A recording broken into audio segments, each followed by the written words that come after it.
ठीक है। ताहम हम जो है वो सुप्रीम कोर्ट ऑफ पाकिस्तान का जो लेटेस्ट ऑर्डर है इमरान अहमद खान नियाज़ी के केस में, जिसमें एक्सेस टू जस्टिस को इंटरप्रेट किया गया है, उसके अंदर जो केस लॉ जिस पर रिलाई किया है सुप्रीम कोर्ट ऑफ पाकिस्तान ने या रिफ़र किया है, वो सारी वो जजमेंट्स हैं जो लाहौर हाई कोर्ट लाहौर और इस्लामाबाद हाई कोर्ट ने प्रोटेक्टिव बेल्स में दी हैं।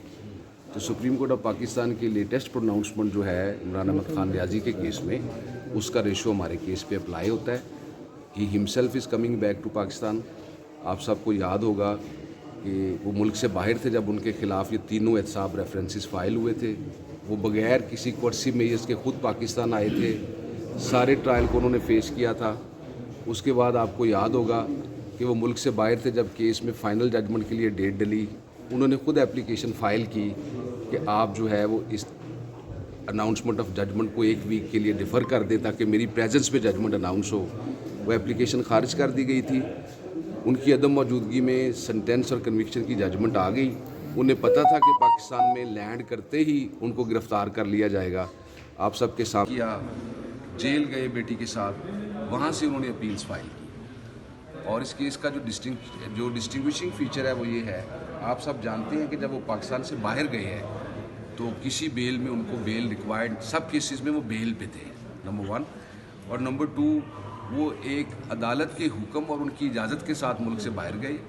वो इजाज़त आज तक इंटैक्ट है, वो ऑर्डर आज तक मॉडिफाई नहीं हुआ। तो टेक्निकली स्पीकिंग जो है, जो बुनियादी हकूक़ दस्तूर पाकिस्तान ने दिए हैं, आइन ने दिए हैं, कोई शख्स सिटीज़न ऑफ पाकिस्तान हो और वो दुनिया में कहीं भी हो, तो वो आर्टिकल 4 के एनुअल पे उसका राइट है कि वो अदालतों से रुजू करे।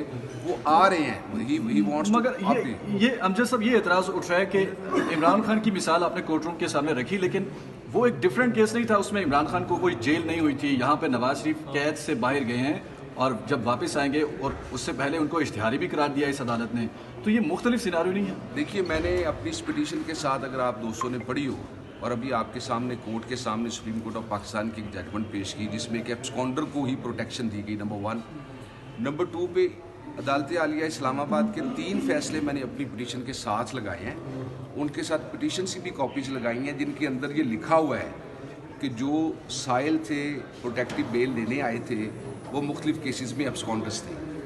रही अगली बात कि वो उनके खिलाफ कन्विक्शन का ऑर्डर है, वो इन फील्ड है कि नहीं है, ये सारी वो बहस की बातें हैं। जब वो अदालत से रिक्वेस्ट करेंगे कि आप मेरी अपील टेकअप करें, ये सारी बातें, कानूनी नुकात अगर ये रेज किए जा सकते हैं, तो ये स्टेज वो स्टेज होगी जब वो सरेंडर करने के बाद अपनी अपीलों की बात। नवाज शरीफ फाइनली इस्लामाबाद लैंड कर रहे हैं और इस्लामाबाद में आके सीधा अदालत में आ रहे हैं।